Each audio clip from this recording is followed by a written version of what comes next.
함께 보시겠습니다. 오늘 말씀은 신약성경 로마서 5장 1절로 4절 말씀입니다. 오늘 말씀은 로마서 5장 1절로 4절 말씀. 오늘 우리에게 주시는 살아계신 하나님의 말씀, 우리 교독에서 읽으시면서 오늘도 우리의 마음에 새기고 하나님의 말씀으로 우리 함께 은혜를 나누겠습니다. 1절 제가 읽고 우리 2절 우리 성도 여러분들께서 읽으시고 3절 제가 읽고 4절은 우리 함께 읽으시면서 하나님의 말씀을 함께 듣겠습니다. 제가 먼저 읽겠습니다. 그러므로 우리가 믿음으로 의롭다 하심을 받았으니 우리 주 예수 그리스도로 말미암아 하나님과 화평을 누리자.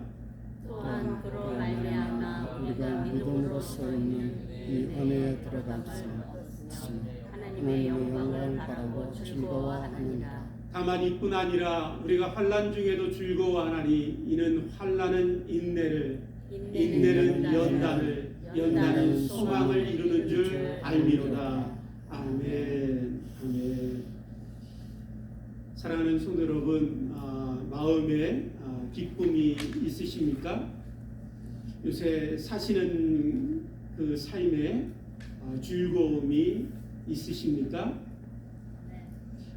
아멘 하신 분도 계시고 또 이렇게 보니까 그렇지 못하신 모습들도 있는 것 같습니다.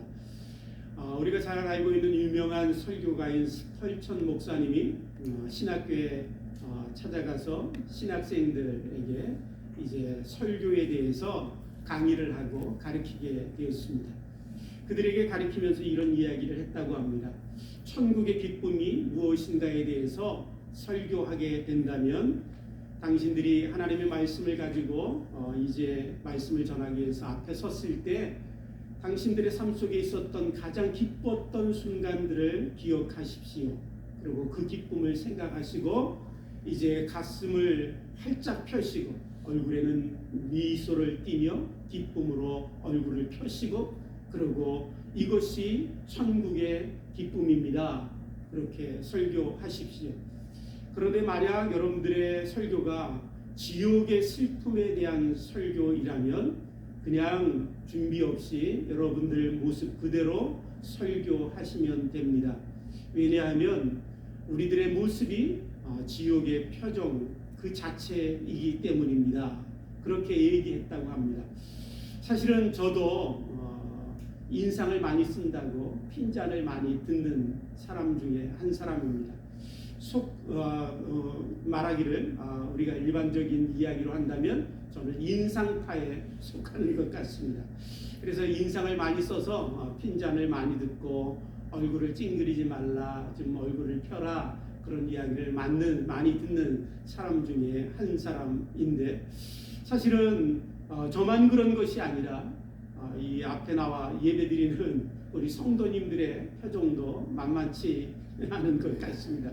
물론 손을 드신 예외되는 분들도 계시지만 또 우리 주교회 성도 여러분들은 대부분 다 안 그러시지만 사실은 우리들의 삶은 슬픔에 더 익숙하고 아픔에 그런 참으로 상처들이 우리에게 많고 그래서 우리들에게 나타나는 모습들은 슬픔과 아픔과 고통들이 더 익숙하게 나타나는 것을 우리가 부인할 수 없을 것입니다. 혹시 부인하고 계시다면 옆에 분들 한번 보시면 정확하게 알 수 있으리라 생각되십니다. 그렇다고 보시지는 마십시오. 혹시 내가 그런 사람인가 혹시 오해할 수 있으니까 보시지는 마시고 우리들의 삶이 그렇다라는 것입니다. 우리들의 삶이 아픔이고 슬픔이고 고통이지요. 사실은 기쁜 날보다 우리들에게 즐거움을 주는 일들보다는 우리들에게 아픔과 슬픔과 상처와 고통이 더 많은 것이 우리가 부인할 수 없는 이 땅의 우리들의 삶일 것입니다. 그럼에도 불구하고 하나님께서 빌립보서 4장 4절 말씀을 통해서 우리에게 말씀하시지요. 주 안에서 기뻐하라. 그것도 항상 기뻐하라. 그러면서 하나님이 말씀하십니다. 다시 한번 너희에게 말하노니 기뻐하라 라고 말씀하십니다. 하나님은 성도된 우리들이 기뻐하길 원하시고 우리들의 삶의 기쁨이 가득하기를 원하시는 분이십니다. 이 땅에 오셔서 우리를 위하여 대속의 죽으심을 당하시고 우리를 구원하시기 위해서 이 땅에 오신 예수님께서도 우리에게 요한복음 15장 11절 말씀에 이렇게 말씀하십니다. 내가 너희에게 이것을 이름은 내 기쁨이 너희 안에 있어 너희 기쁨을 충만하게 하려 함이니라. 예수 그리스도 안에는 늘 기쁨이 가득하셨습니다. 그 주님이 가졌던 기쁨, 그 주님이 누렸던 기쁨을 우리에게 주시길 원하셨고, 그 놀라운 기쁨을 우리에게 주시기 위하여 주님은 우리를 위하여 대속의 제물이 되셔서 십자가에 죽으시기까지 하셨지요. 그만큼 주님은 우리들에게 기쁨을 주시길 원하시고, 또한 우리들의 삶이 기쁨으로 가득 차서 기쁨을 누리길 원하십니다. 사랑하는 성도 여러분, 저와 여러분들의 삶 가운데 기쁨이 충만하길 원합니다. 우리의 삶에 즐거움이 가득하길 원합니다. 그런데 이런 말씀을 드리면 우리들의 마음속에 이렇게 반응하는 그런 속 깊은 곳에 반응이 있을 것입니다. 무슨 기쁜 일이 있어야 기뻐하지, 요새 잘 되는 일들이 있어야 나도 즐거워하지, 요새 기도에도 응답도 없고 삶은 어렵고 돈을 버는 것도 더 어려운데 자꾸만 기뻐하라 말씀하실까? 그럼에도 불구하고 앞에 서 있는 목사가 기뻐하십시오, 항상 기뻐하십시오 라고 얘기하면 더 격한 반응이 나오기도 하실 것입니다. 살기도 힘든데 웃기까지 하라네, 그런 마음이 들기도 하지요. 살기도 하는 힘든데 웃기까지 하라니 저같이 인상파에게는 더 힘들고 어려운 것 같습니다. 그럼에도 불구하고 하나님은 우리들에게 말씀하십니다. 항상 기뻐하라, 내가 다시 말하노니 기뻐하라. 여러분, 우리들의 삶에 이렇게 힘들고 어려워서 기쁨과 즐거움을 누리길 어려운데, 사실은 우리와 같은 마음을 갖고 있는 우리들에게 오늘 사도 바울은 우리가 이해할 수 없는 이야기를 오늘 본문 말씀을 통해서 들려주고 있습니다. 우리가 도저히 이해할 수 없는 이야기는 뭐냐면, 오늘 본문 말씀 1절에 보니 3절에 보니까 사도 바울이 이렇게 얘기합니다. 우리가 환난 중에도 즐거워하는, 우리가 환난 중에 있습니다. 우리가 고난 중에 있습니다. 우리가 어려움 중에 있습니다. 우리가 아픔과 눈물 가운데 있습니다. 그럼에도 불구하고 우리는 즐거워합니다 라고 이야기하고 있습니다. 사랑하는 성도 여러분, 여기서 사도 바울이 나는 환난 중에 즐거워한다 라고 이야기하지 않고 우리가 환난 중에 즐거워한다 라고 말씀하지요. 우리라는 사람들은 어떤 사람들이냐면 바로 예수 그리스도를 믿고 참으로 예수 그리스도를 자신의 주인으로 삼고 이제 예수 그리스도를 인하여 놀라운 변화를 경험하고 새 사람 되어서 믿음의 성도가 된 사람들입니다.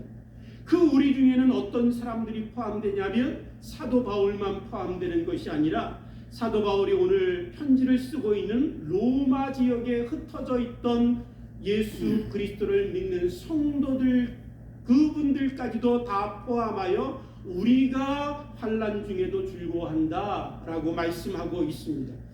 여러분, 사도 바울이 편지를 쓰고 있던 이 편지를 받은 성도들의 삶은 어떠했냐면, 여러분, 우리가 많은 분들이 이미 잘 알고 있지만 이 성도들에게는 극한 환난과 어려움과 고난이 있었습니다. 그 대표적인 그 성도들을 환난 가운데 몰아넣었던 사람이 있다면 그 사람은 바로 로마의 황제 네로일 것입니다. 그 네로 황제 때에 고통과 고난과 박해와 핍박으로 인하여 환난을 당하고 있는 그 성도들의 환난이 얼마나 심했는지 한 학자가 그 당시에 성도들이 겪었던 고난에 대해서 이렇게 기록하고 있습니다. 제가 한번 읽어보겠습니다. 로마에 있던 많은 그리스도인이 체포되어 가장 잔인한 방법으로 사형되었다. 십자가에 못 박히고 짐승의 가죽에 매어 투기장으로 끌려나와 사람들의 구경거리가 되고 개에게 물어 뜯기고 맹수에게 던져졌다. 온몸에 역청이 뒤집어 쓰여지고 네로 황제 정원에 있는 기둥에 묶여서 그들의 몸은 밤새 네로의 정원을 밝히는 횃불이 되었다. 네로 황제는 수레를 타고 다니며 벌거벗고 한밤에 술에 도취되어 죽어가는 그 사람들을 보며 그들의 몸부림을 보면서 만족한 듯 바라보았다. 보았다라고 사랑하는 성도들이 고난과 핍박 가운데 있던 그 상황을 우리들에게 들려주고 있습니다. 그럼에도 불구하고 사도 바울은 이야기하고 있습니다. 우리는 그 환난 중에서도 즐거워하나니. 여러분, 사도 바울이 가졌던 그 즐거움의 비밀이 무엇이었기에 사도 바울과 함께 고난 가운데 네로 황제의 정원에서 햇불처럼 참으로 죽어가던 그 수많은 하나님의 백성들이 가졌던 기쁨의 비밀이 무엇이었기에 그들은 환난 중에도 즐거워할 수 있었을까요? 우리들의 삶에 잠깐 아픔과 고난과 눈물 가운데서도 살기 이렇게 힘든데 웃기까지 하라네라고 하는 우리들의 격한 마음, 그것이 우리들의 당연한 태도인 줄 알고 살고 있는 우리들에게는 도저히 이해할 수 없는 비밀이 바로 이 성도들에게 있었다라는 것을 알 수 있을 것입니다. 사랑하는 성도 여러분, 이 성도들이 가진 비밀은, 그 기쁨의 원천은 당연히 세상에 속한 것은 아닐 것입니다. 그들이 가졌던 기쁨의 즐거움의 원인은 여러분 보이는 것에 있지는 않았던 것 같습니다. 그들이 가졌던 그 기쁨의 원천은 하나님께 있었습니다. 그들에게 하나님이 주신 기쁨이 있었다라는 것입니다. 하나님이 주신 놀라운 기쁨이 있었기에 그들은 환경을 초월하고 그들이 당하는 어려움을 뛰어넘어서 그 모든 환난 가운데도 즐거워할 수 있었습니다. 이 놀라운 비밀을 경험했던 다윗은 시편 4장 7절 말씀에 이 기쁨에 대해서 이렇게 우리에게 들려주고 있습니다.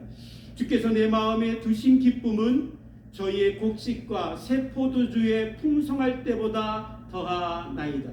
하나님이 내게 기쁨을 주셨는데 내 마음에 주신 그 하나님의 기쁨을 인하여 나는 너무나 기뻐하고 즐거워하는데, 그 기쁨은 어떤 기쁨이냐면 세상에 풍성한 곡식을 거두고 포도주가 차고 넘쳐서 즐거움이 가득한 그때의 기쁨과 비교할 수 없이 더 큰 기쁨이 하나님이 주신 내 안에 있는 기쁨이다 라고 고백하고 있는 것이지요. 오늘 저와 여러분들에게 이 하나님의 기쁨이, 하나님이 주시는 즐거움이 우리들의 마음속에 있게 되기를 주님의 이름으로 축복합니다. 이 하나님이 주신 놀라운 기쁨, 그 놀라운 기쁨의 비밀들이 무엇인가? 오늘 사도 바울은 5장 1절부터 4절 말씀을 통해서 그 비밀들을 우리에게 들려주고 있습니다. 저는 세 가지를 통해서 그 비밀을 함께 나누면서 저와 여러분들에게도 이 놀라운 비밀을 갖게 되길 원하고, 이 놀라운 비밀의 기쁨을 인하여 이 땅에서도 여러분, 저와 여러분들의 삶 가운데 환난과 어려움이 있어도 기쁨과 감사함으로 살게 되는 축복이 저와 여러분들에게 있게 되기를 주님의 이름으로 축복합니다.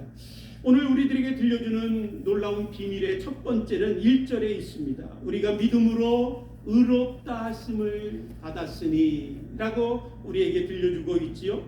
성도의 첫 번째 기쁨의 비밀은 무엇이냐면 의롭다 하심을 얻는 것입니다. 의롭다 하심을 얻은 놀라운 기쁨, 그것이 성도의 기쁨의 원천입니다.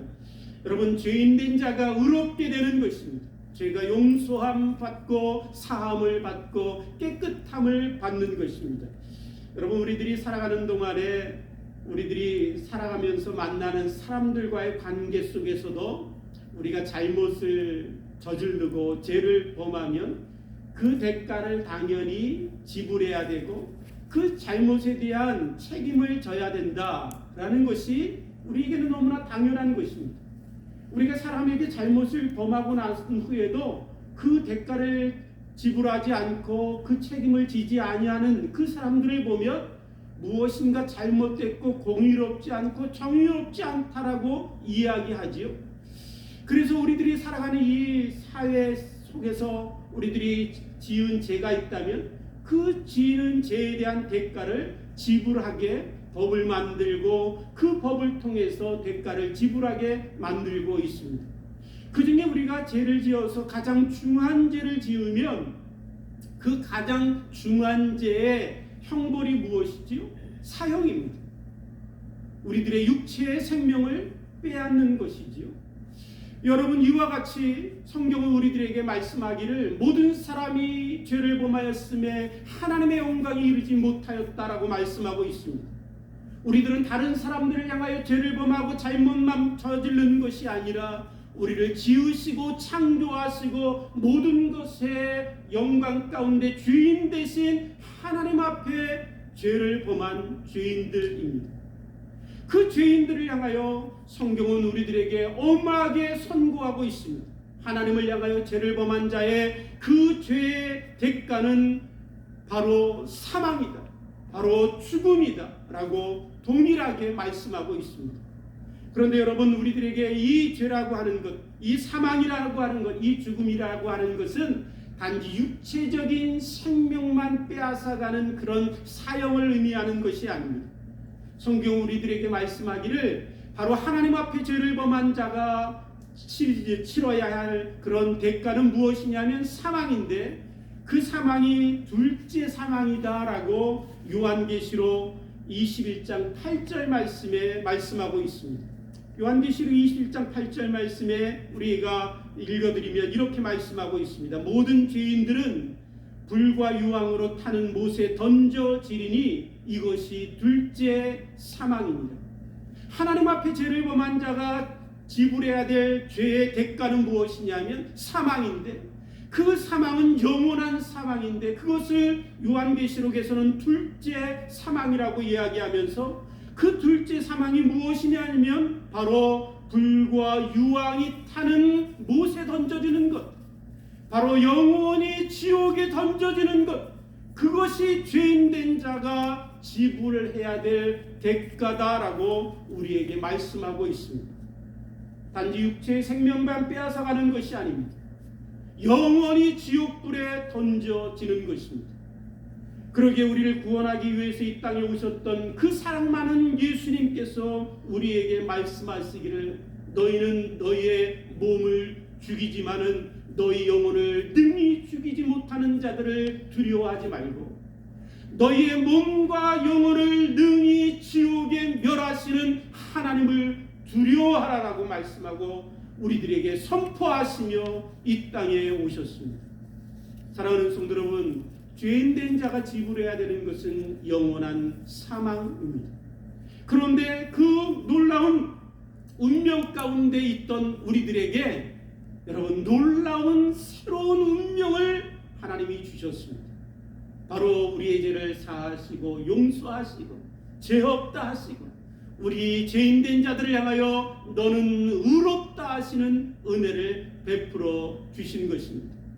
죄인된 자가 의롭게 된다는 것, 그것은 이제 더 이상 하나님 앞에서 하나님의 진노 아래서 영원한 사망 가운데 지옥불에 던져질 수밖에 없는 운명을 가졌던 우리들이 이제 죄가 없다 하시고 이제 너는 의롭다 하시고 이제 하나님 앞에 나아갈 자격을 얻고 하나님 앞에 놀라운 은혜를 입어서 하나님의 자녀가 되고 하나님의 나라의 상속자가 되는 놀라운 축복을 우리에게 주신 것입니다.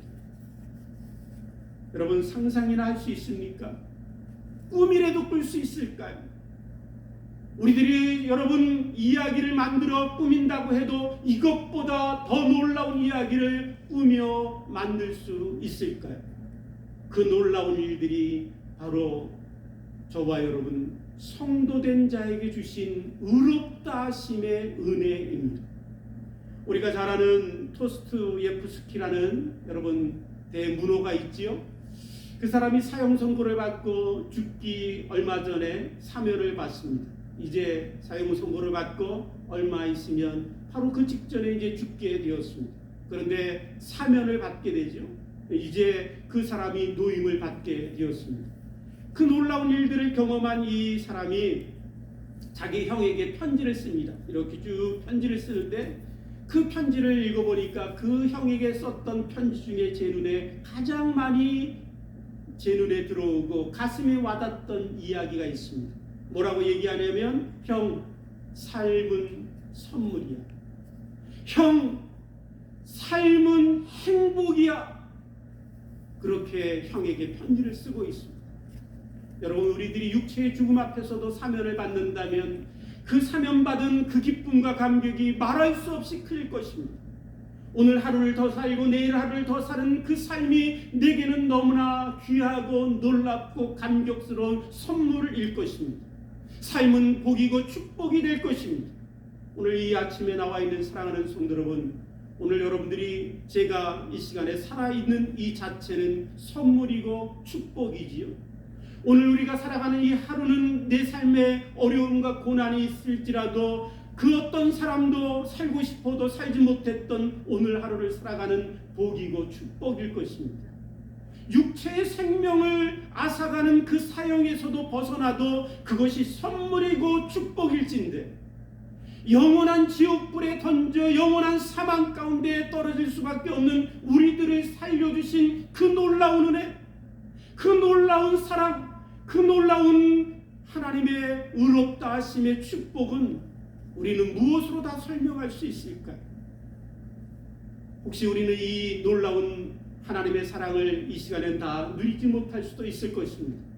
그러나 훗날 하나님의 심판대 앞에 섰을 때 이것이 우리에게 얼마나 말할 수 없는 영원한 찬송과 경배가 될 것인지, 그때 우리는 소리 높여 하나님을 찬송하게 되겠지요. 사랑하는 성도 여러분, 그 놀라운 찬송의 순간이 우리에게 있게 되겠지만은, 그러나 지금부터 오늘 하나님 앞에 예배드리는 저와 여러분들의 삶 가운데 나를 의롭다 하신 하나님의 은혜, 나의 죄를 사하시고 구원하신 그 하나님의 은혜를 인하여 감사하고 찬송하고 그 기쁨을 누리는 축복이 저와 여러분들에게 있게 되기를 주님의 이름으로 축복합니다. 다윗이 시편 32편 1절 말씀을 통해서 이렇게 우리에게 들려줍니다. 허물의 사함을 받고 그 죄의 가리움을 받은 자는 복이 있도다. 그렇지요, 사랑하는 성도 여러분, 허물의 사함을 받고 그 죄의 가리움을 받은 자는 복이 있습니다.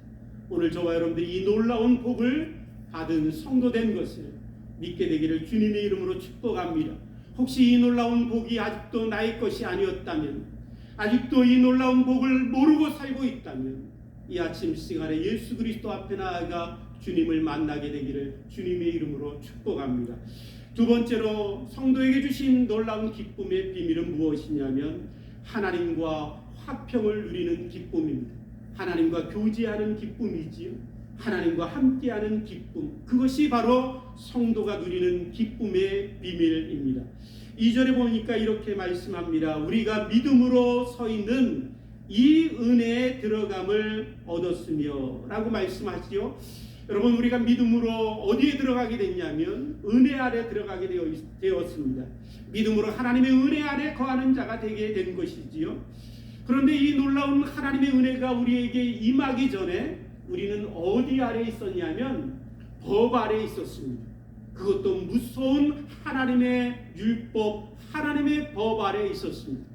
그 하나님의 법 아래 있는 자들에게 주어진 운명은 심판과 저주와 무서운 하나님의 진노밖에 없습니다. 왜냐하면 하나님의 법 아래 있는 자들은 그 모든 법을 다 지켜야 합니다.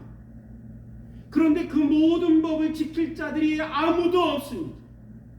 심지어 자기가 노력하고 고행을 하고 선행을 쌓고 모든 삶 가운데 하나님의 법에 도달하기 위하여 그 삶 가운데 누가 보아도 저 사람은 법 없이도 살 수 있을 만한 사람이야 라고 칭찬할 만큼 선하고 바르고 고행하고 남들을 돕고 헌신하고 살았을지라도, 사랑하는 성도 여러분, 하나님의 법을 온전히 지킬 사람들은 이 땅에 아무도 없습니다.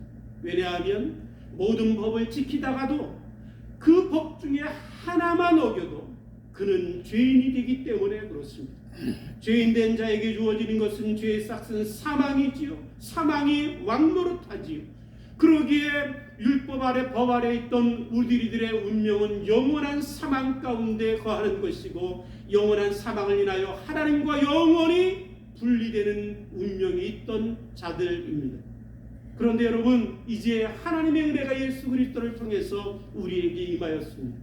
우리가 믿음으로 예수 그리스도를 통하여 하나님의 은혜 안에 거하는 자가 되었지요. 이제 하나님의 은혜 안에 거한 자에게 주어지는 놀라운 복을 누리게 된 것입니다. 하나님의 은혜 아래 있는 자들에게는 하나님이 예수 그리스도의 보혈의 피로 우리를 덮어주시는 은혜가 있습니다. 우리의 죄가 주홍같이 붉을지라도, 우리의 죄가 너무 많아서 세상에 태산처럼 쌓여 있을지라도, 우리의 죄가 너무나 더러워 씻고 씻어도 씻길 수 없는 더러운 죄일지라도 예수 그리스도의 보혈의 피로 우리의 죄를 덮으시고 너는 더 이상 죄 없다 하십니다. 너는 더 이상 죄 없다 하시는 놀라운 은혜를 베풀어 주십니다. 뿐만 아니라 하나님의 은혜 안에 있는 자들에게는 하나님이 받아주시고 용납해 주시는 은혜가 있습니다. 이전에는 율법 아래 있는 자에게 주어진 그 진노와 무서움 가운데 하나님 앞에 나아갈 수 없던 우리들이지만 이제 참으로 하나님의 은혜 가운데서 하나님은 우리를 받아주십니다. 넉넉히 받아주십니다. 우리들이 약하고 연약하고 허물이 많고 우리들이 실족하고 넘어질지라도 다 하나님의 은혜의 품 안에 받아주시지요. 그 놀라운 하나님의 품 안에 받아주시며 너는 나에게 부족한 자녀가 아니라 너는 나에게 온전한 자녀이다. 이전에는 율법을 행하고 법 아래 있어서 법을 지키고 행할 때마다 늘 부족했습니다. 나는 왜 이렇게 부족한 자이지? 나는 이렇게 참으로 애쓰고 수고해도 이렇게 연약하지? 나는 그렇게 선하게 살려고 노력할지라도 이렇게 선하게 살 수 없지? 좌절하고 넘어지며 하나님 앞에 늘 부족한 자였지만 하나님은 은혜 아래서 우리를 부족하지 아니하십니다. 너는 나에게 온전한 자녀입니다. 너는 나의 사랑하는 자녀다라고 하시며 우리를 받아주시고 품어주시고 하나님의 자녀로 우리를 안아주십니다. 그 놀라운 은혜를 우리는 은혜 아래서 얻게 되었습니다. 그래서 사도 바울이 그런 성도들에게 우리에게 이야기합니다. 너희는 하나님과 화평을 누리라. 이제 그 놀라운 은혜를 입어서 너희들이 담대하게 하나님 앞에 마음껏 나아갈 수 있게 되었으니 이제 그 화평을 누리라 라고 말씀하시지요. 사랑하는 성도 여러분, 늘 하나님 앞에 나아가 하나님과 교제하는 기쁨이 있게 되기를 원합니다. 여러분, 우리가 하나님 앞에 나아갈 때 가장 큰 기쁨은 무엇이냐면 세상이 줄 수 없는 기쁨인데 그 기쁨이 무엇이냐면 하나님의 영광을 맛보는 것입니다. 하나님의 영광을 맛보는 것입니다. 오늘 본문 말씀 2절에 보니까 이 은혜에 들어감을 알아서 얻었으며 하나님의 영광을 바라보고 즐거워하느니라. 성도들은 놀라운 하나님의 은혜 가운데 어떤 은혜를 얻게 되었냐면 하나님의 영광이 보좌 앞에 나아가 하나님의 영광을 바라보고 그 하나님의 영광을 맛보아 즐길 수 있는 놀라운 축복을 우리에게 하나님은 주셨습니다. 우리들의 인생의 가장 큰 즐거움과 우리들의 인생의 근본된 목적이 무엇일까요?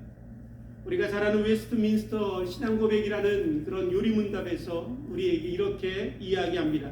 사람의 근본된 목적은 무엇이뇨? 라고 물은 후에 우리에게 이야기하기를 사람의 근본된 목적은 하나님을 영화롭게 하고 그를 즐거워하는 것이다 라고 말씀하시지요. 하나님이 우리를 창조하셨을 때 우리에게 근본적인 기쁨이 있도록 창조하셨습니다. 우리가 참으로 살아가면서 근본적인 영원토록 참으로 즐거워할 수 있는 기쁨을 주시며 창조하셨는데 그 근본적 참으로 기쁨의 원천이 무엇이냐면 하나님의 영광을 인하여 여러분 그 하나님의 영광을 맛보며 즐거워하는 것입니다. 그런데 죄인된 우리들이 그 즐거움을 빼앗아갔죠. 그 즐거움을 잃어버렸습니다. 그러면서 우리는 살면서 얘기하죠. 뭐라고 얘기하냐면 먹어도 배고프고 즐겨도 채워지지 아니하고 마셔도 목마름이 있고 옆에 남편이 있고 아내가 있어도 나는 늘 허전하고 공허하고 채워지지 않는다라고 여러분 우리들은 늘 갈급하고 짜증내고 무엇인가 나를 채워주길 원하지요. 여러분 왜 우리는 이런 인생을 살까요? 하나님의 영광을 잃어버렸기 때문에 그렇습니다. 하나님의 영광을 맛보아 영원토록 기뻐하도록 하나님이 우리를 근본적으로 창조하셨는데 죄를 범하고 하나님을 떠나서 그 영광을 잃어버린 우리들에게는 늘 먹고 마셔도 옆에 사람이 있고 채워줘도 갈급하고 부족하고 외로울 뿐입니다. 그런데 예수 그리스도를 통하여 이제 하나님 앞에 담대히 나아갈 수 있게 되었습니다. 하나님을 인하여 만족한 놀라운 기쁨을 누리게 되었습니다. 여러분, 하나님 앞에 나아가십시오. 하나님 앞에 무릎을 꿇고 기도하십시오. 하나님 앞에 손을 들고 하나님, 여러분 외쳐보십시오. 하나님의 영광을 눈을 들어 바라보십시오. 세상이 줄 수 없는 그 놀라운 기쁨, 그 놀라운 즐거움이 우리들 가운데 주어질 것입니다. 하나님 앞에 나아가 그 놀라운 기쁨을 맛본 여러분 사람들이 성도인 줄 믿습니다.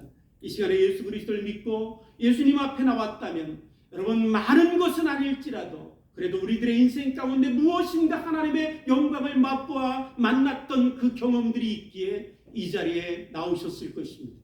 그 놀라운 기쁨을 다시 한번 사모하시고 하나님 앞에 나아가신다면 하나님은 우리들에게 그 놀라운 영광을 맛보고 즐거워하며 기뻐하며 살 수 있게 하실 것입니다. 마지막으로 성도의 기쁨은 무엇이냐면 하나님이 주신 소망 때문에 기뻐하며 즐거워할 수 있습니다. 그 놀라운 소망을 인하여 우리는 환난 속에서도 즐거워할 수 있게 된 것이지요. 그래서 3절 4절의 말씀에 보면 이렇게 말씀합니다. 우리가 환난 중에도 즐거워하나니 이는 환난의 인내를, 인내는 연단을, 연단은 소망을 이루는 줄 알미니라 라고 말씀하고 계십니다. 하나님이 우리들에게 소망을 주셨어요. 그 소망은 죽은 자들은 소망이 없지만 산 자들에게는 소망이 있지요. 그 놀라운 산자된 우리들에게 주신 소망이 천국 소망인데, 여러분 천국 소망의 가장 중요한 내용이 뭐냐면 여러분 무엇이 얘기했어요? 하나님 나라에 갔을 때 우리에게 가장 큰 기쁨이 무엇일까요? 그것은 하나님과 내가 얼굴과 얼굴을 맞대어 보듯이 하나님을 보게 되는 것입니다. 그 하나님의 영광스러운 거룩하심, 그 선하심, 그 능력과 찬란하심, 그분을 얼굴과 얼굴을 맞대며 보게 되는 그 놀라운 기쁨, 그것이 천국의 기쁨이고 그 놀라운 천국의 소망을 저와 여러분들에게 주신 것입니다. 우리들의 인생 가운데 어느 날 하나님이 주셨던 신비하게 내 곁을 지나가던 그 하나님의 바람소리와 같이 느껴졌던 그 주님의 임재하심, 그것만으로도 너무 기뻤잖아. 그것만으로도 우리의 평생에 잊지 못하는 그런 즐거움이 우리의 마음속에 있어 사모하게 되잖아. 내 삶 가운데 찾아오셔서 연뜻 보여주셨던 그 하나님의 영광 때문에 우리들이 고생하고 어렵지만 믿음으로 살고 있잖아. 그런데 훗날 우리는 하나님 앞에 서는 날 하나님의 얼굴을 맞대어 보게 되는 놀라운 기쁨이 우리들 가운데 있게 될 것입니다. 그래서 우리가 찬송가 85장에 보면 이런 말씀이 있지요. 이런 찬송이 있지요. 구주를 생각만 해도 이렇게 좋거든. 주 얼굴 배울 때야 얼마나 좋으랴. 할렐루야. 사랑하는 성도 여러분, 이 놀라운 소망 가지고 여러분 살아가게 되기를 주님의 이름으로 축복합니다. 그 소망이 우리를 즐겁게 할 것입니다. 그 소망이 우리를 부끄럽게 하지 않을 것입니다. 그 소망을 인하여 우리는 환난 가운데서도 이기고 승리하게 될 것입니다. 사랑하는 성도 여러분과 제가 참으로 의롭게 된 하나님의 놀라운 은혜의 기쁨, 내가 하나님 앞에 나아가 그분과 교제할 수 있게 된 기쁨, 하나님이 주신 천국의 소망을 인하여 세상 사람들이 갖지 못하는 기쁨 가운데 저와 여러분들이 살게 되는 축복이 있게 되기를 주님의 이름으로 축복합니다. 함께 기도하시겠습니다. 하나님 아버지 감사합니다. 하나님의 은혜 가운데 저희들을 불러주시고 의롭다 하시고 또한 하나님을 아버지라 부르며 언제든지 기도하며 나아가게 하시고 또한 아버지 하나님 천국의 소망을 주셔서 주님 앞에 얼굴과 얼굴을 맞대고 볼 수 있는 그 놀라운 영광의 날을 우리에게 주시니 감사합니다. 이 놀라운 기쁨 붙들고 하나님 환난 중에서도 즐거워했던 로마의 성도들처럼 우리에게도 참으로 어려움과 우리들의 삶의 문제와 아픔들이 있지만 그러나 그것을 뛰어넘는 기쁨이 우리들 가운데 차고 넘칠 수 있도록 인도하여 주옵소서. 감사하며 예수님의 이름으로 기도드립니다. 아멘.